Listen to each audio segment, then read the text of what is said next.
All right, let's move on to post hoc or ergo propter hoc, which is therefore because of this.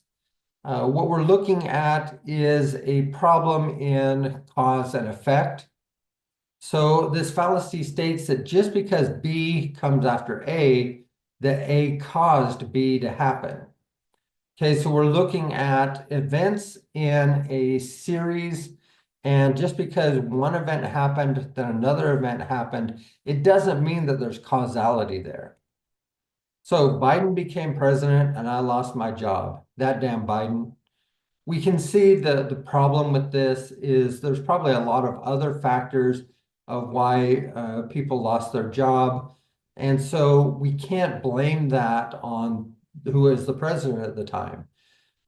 We see this happen all the time with things with the economy. Maybe something is happening already, and then somebody becomes president, and we start to create these post hoc fallacies. After eating McDonald's breakfast, I aced my English exam. I should write McDonald's a thank you letter. So we can see the ridiculousness of it here, but why don't we see it when it's applied to larger issues like presidential issues or government issues? Then we have circular reasoning. So again, we think of reasoning. Think back to Martin Luther King, where he set a premise and another premise and another premise. And he says, if you believe that these are true, then you should believe this is true. Circular reasoning assumes that a premise is true. And if that premise is true, then other premises are true. So we're not providing facts, we're just assuming that one of the premises are true. He had no right to give me a C because I'm an A student. So we can see this circular reasoning here. I'm an A student, therefore I deserve A's, which make me an A student, which makes me deserve A's. Okay, so we see that circular reasoning go around and around. And the assumed premise is that you are an A student.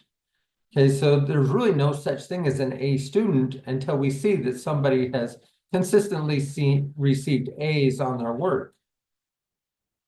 The next one, Carmen is an excellent chef. That's why her food tastes so good.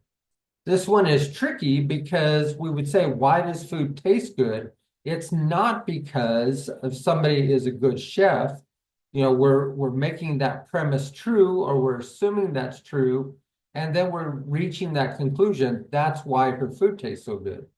Okay, so we need to be careful with this circular reasoning because it can be tricky, but we can't assume that one of the premises is already true. Then we have a false dilemma. So a dilemma is an option that has two choices. A false dilemma limits that resolution to only two choices. And usually one is something unpleasant, something that your listener or viewer doesn't want. And then the other would be your choice. So we're pitting our choice against something so horrible that of course they're going to choose what we suggest. So the problem is in limiting the solution to only these two choices. Do you want to pay for parking on this campus, or do you want to see the school vandalized every weekend?